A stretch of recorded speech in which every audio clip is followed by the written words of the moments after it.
હત્યાની અતિ ક્રૂર અને કંપારી છોડાવતી ઘટના અમેરિકામાં બની, જ્યાં ભારતીય મૂળના એક વ્યક્તિનું માથું ધડથી અલગ કરીને હત્યા કરી દેવાઈ.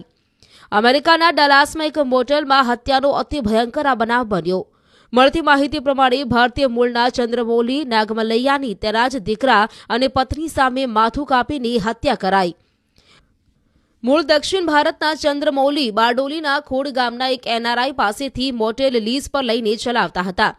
બુધવારે મોટેલમાં રહેતા યોર્ડાનીસ કાબોસ માર્ટિનેઝે કોઈ બાબતને લઈને ચંદ્રમૌલી સાથે માથાકૂટ કરી.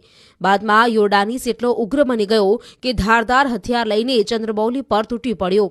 ચંદ્રમૌલીના પત્ની અને દીકરો પણ બચાવવા માટે પ્રયાસ કરતા દેખાયા. જો કે યોર્ડાનીસ નિર્દય રીતે ધારદાર હથિયારથી ઘા કરવા લાગ્યો.